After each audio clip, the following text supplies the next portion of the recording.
Alright guys, TacticalRab back again today. Hope you're all doing well and enjoying your day. So far, Rostermania is in full swing and Toronto Ultra have practically confirmed that they're making major changes to their team going into next season, but the CDL has also revealed some contract changes for next season as well. Some things in here that Paris Legion certainly won't be too happy about. Very much enjoyed your thoughts in the comment section below. Hit the like button if you enjoy. Subscribe if you're new as always, I'd greatly appreciate it. Really ups on the channel, hit 81k yesterday as well. Rocketing upwards, love to see it. Plenty to discuss. Firstly, Scump has actually taken a vacation. Can you believe it? Here he is. He's having a good time. I think he says that he's taken time off before, but he's never really taken a proper vacation ever, he reckons. To, completely disconnect. Now look, whether he will be able to completely disconnect, that's a bit of a question mark, because Hex actually says here in the replies, Scump goes on everything that actually is my first ever vacation, and Hex says, yeah, it's his first ever, proper holiday. He's already broken the rules, told the young man no social media for the week, right? So Hex is trying to say, look, completely disconnect, and don't look at Twitter, don't look at anything. But look, who knows? It's Rostermania going on. Who knows what's going to happen in the OpTic camp? Maybe nothing. But maybe Scump's just got to keep tabs on things. You've got to keep some tabs on things and not completely disconnect, because, maybe FaZe makes a change and all of a sudden OpTic have to consider our options, right? It's obviously unlikely, but still, we talked yesterday about some things that OpTic might be considering, and also given these contract changes, does make things a little bit interesting with regard to the fact that Shotzzy and Ellie are technically free agents right now, that you'd imagine will re-sign, but I suppose we'll see how things go over the coming weeks. And we'll look at the dates as well that have been confirmed as to when players will be free agents and then when they can re-sign to their teams. One team that actually might be staying together, to my understanding, is the London Royal Ravens, which to me it's surprising. It's just a mediocre team. We know what they did this season. Next year they probably would do the same thing again if they do decide to reform.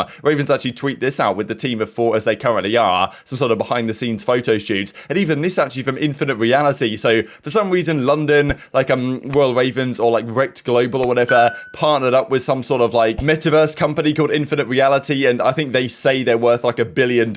I cannot imagine this is going to end well, but whatever the situation is, they actually tweet out here and say a tough weekend for the Ravens. They had an incredible run and we can't wait to see them back in action later this year. So maybe confirming to a certain extent that we are indeed going to get action later this year rather than next year, right? Because the rumor has it that the season's going to start now in December probably, rather than as it usually is a kickoff in January, which obviously is great for the COD scene. So maybe that's confirming that, but also kind of saying this team will be the same again. So I believe the organization wants this team to stay the same, which maybe is fair enough, but there should be better options out there really if you wanted to upgrade. To me, the Afro question is the big one, because he will have offers from other teams. If he decides not to leave and stick with this kind of mediocre London team, then, look, if he wastes his potential in his career and just, bobbles around in the CDL for a couple of years, doesn't really achieve much, then I can't really feel too much sympathy for him, because he's going to have better options out there. If he decides to stick with London, then that's just his problem in a few years' time if he looks back at his career and thinks, damn, maybe I could have gone elsewhere and would have achieved a bit more and maybe, fulfilled the potential that I think a lot of us see in Afro. But yeah, maybe this team's just going to stay together. I do think Toronto is a potential option though, because Toronto, obviously, they want to make some changes. They even tweet this outright with the Joker thing, and here we go. With Rostermania, basically just confirming outright they're going to do at least something to their team here. And even the rotation say that Toronto Ultra will make at least one change this offseason. So what could these changes potentially be? Obviously, Scrappy is there on the bench. I think some people were somewhat surprised that they actually didn't bring him in earlier in the season, given the fact that he did play one game for them and pretty much took over. I think it was a New York series. Scrappy actually has the highest KD in the league this season because he played one series, had a 1.26 or something, which I'm pretty sure on average, it definitely is the highest KD in the entire league. So that's quite impressive. Of course, look, it's just one series. It doesn't really matter. But I imagine Toronto don't really want to, after kind of developing Scrappy and giving him the chance to flourish, they don't really want to let him go elsewhere. So they probably want to bring him into the team. Is that good for chemistry and other stuff like this? I'm not exactly sure, but I think it's probably a sensible move to give that a go. If, of course, he does come in, then I guess Cammy is the odd man out. Insight, I think, has been pretty good.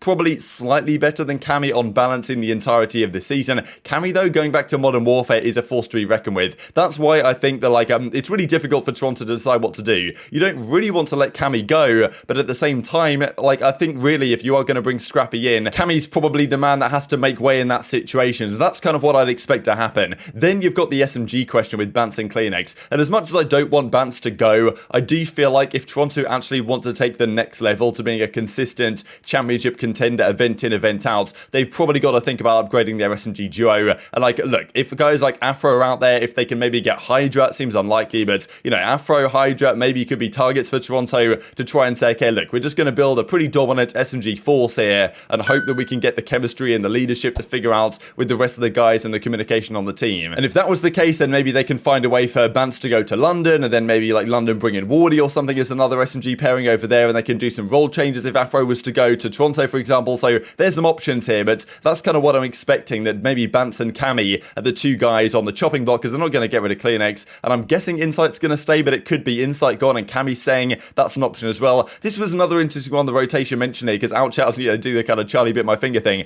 Now, Charlie Hicksy, or Charlie Hicks, whatever his name is, yeah, that's Hicksy, right? So maybe talking about the fact that Hicksy could potentially be coming into this team as well. He's, of course, on the Ultra Academy NA right now. Maybe he comes in for Bance, right? But it seems like I'm not exactly sure that's a step up, right? If anything, that's a more lateral move. So not really sure what they're going to plan to do there. But I believe they also tweeted this out before deleting it, and replying to the tweet that they were going to make at least one change, saying you aren't wrong, right? So basically just, yeah, say outright, yes, we're going to make at least one change. And if they're saying this, they're probably going to make two. So, I mean, look, if there's two guys, like Bance is probably gone, maybe Cammy inside, who really knows what they're going to do. But of course, if Cammy is gone, like, it'd be exciting to see where he goes. Like, I'd kind of like to see maybe a Crim Cammy duo somewhere. The thing is, though, I'm not actually sure that if a Crim Cammy duo was to happen, because Crim rates Cammy very highly. I remember when he did his kind of top players for Cold War, he had Cammy as his third best player of the season, right after Simp and aBeZy. And obviously, we don't know what the relationship is the other way around, but yeah, Crim Cammy pairing somewhere could be kind of fun as a kind of AR combo. Of course, they'd need some cracked out SMGs if that team was to be the case, and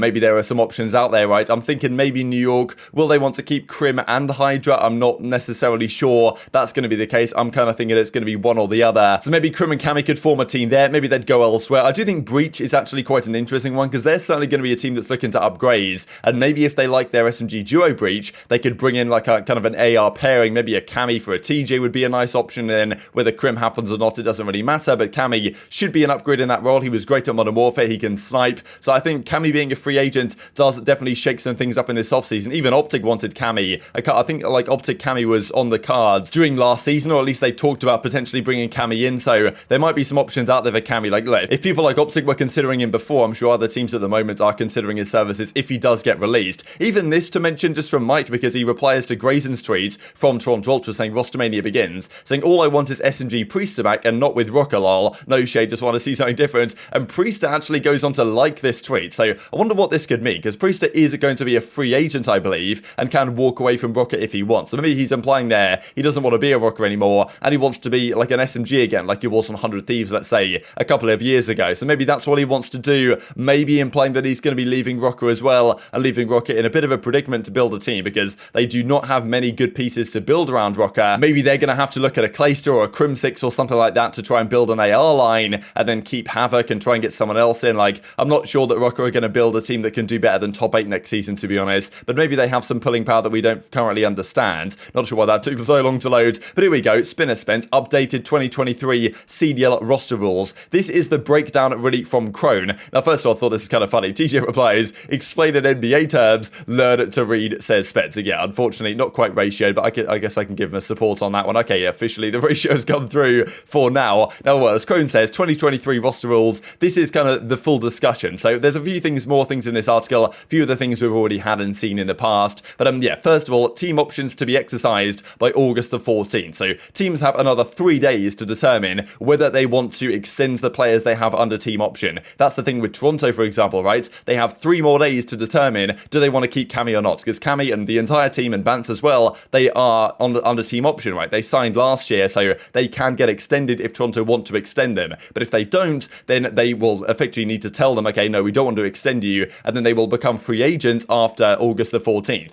And then they can sign new deals 1 week later than that. So effectively, in the coming days, we are going to get some announcements here over the next, 3, 4, 5 days probably for some teams that are going to release players that they potentially could have re-signed but decided not to. And then 1 week after that, the players can actually start signing with new teams and lock in some of these rosters. So by the end of the month, we might have some announcements on our cards, depending on how quickly things move, and they could move much slower than that. Now, these are the other updates actually to this season. First of all, the minimum salary is upgraded. So I believe it was 50 grand, and then maybe it went to like 50,500 or like 52,000. I'm guessing they're putting up with inflation and maybe some other number as well. It's now $55,225 per annum, like not per month, as some people were wondering in the replies. So yeah, Paris Legion are not going to be happy at all. This is another one as well. They must now distribute at least 50% of prize pool earnings to players, which maybe because Paris Legion were just keeping the entire thing. Most organizations do take some cut of the prize pool for expenditures and stuff like this, but usually they'll give at least most of it to the players. But obviously the organization does need to make some money, but the CDLs are like mandating, like, look, you can't just keep all of it, Paris, or maybe other organizations. I don't know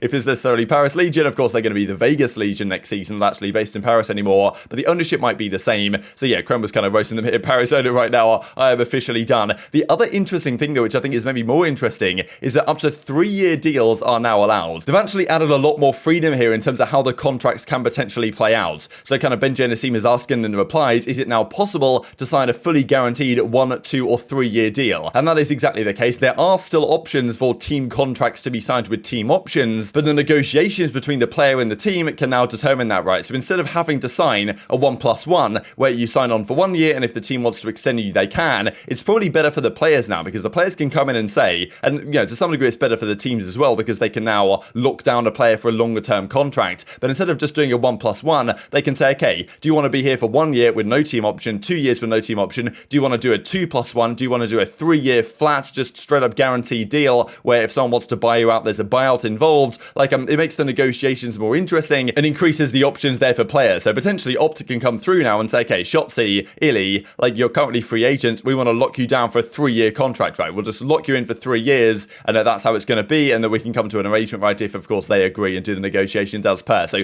opens more options. Obviously it gives more security to the players as they can now negotiate for guaranteed deals with not necessarily a team option, but also on the other side it can be beneficial for the teams to lock down big players for a long period of time, and if that player then, you know, obviously wants to go elsewhere, then buyouts come into play. So I think in general it's probably good to see these changes come through, especially the minimum salary going up and stuff like that. Obviously it's slowly creeping up, but still year on year it's probably good to see. And this I think for better as well, the fact that hopefully the CDL tracker, which is on their website, which is kind of inconsistent at times, actually shows the deal length, which would be great to see actually what contracts these guys are on. Not necessarily the money and the salary that they're on, but at least like how long they're going to be on a team for, what type of contract they've got in play would be interesting to look at. This also just to mention, because some have mentioned to me, like, look, are we going to go back to 5v5 competitive? My understanding is that's not the case. Crone has a pretty funny statement about it right here, really, but yes, we don't believe it's going to go back to 5 versus 5. 4v4 should be the case for a long time. It only went to 5v5 because of a pretty stupid idea in the first place, really, in Black Ops 4, to say, okay, we're going to make competitive and casual play exactly the same,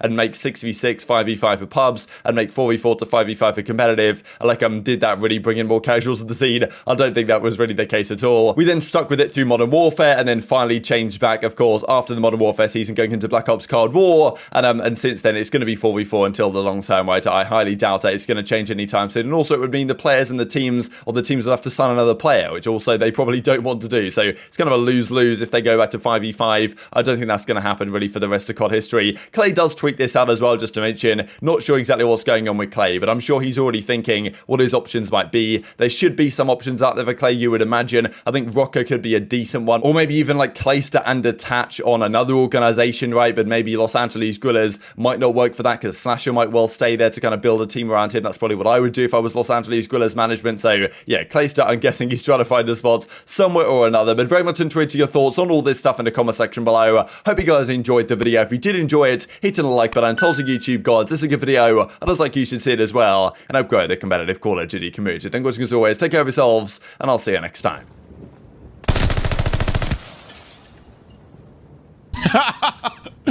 Dumbass.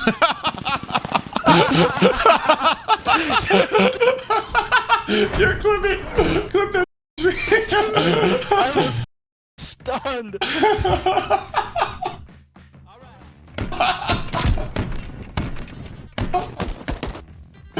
The way he looked around and then he looked up and he just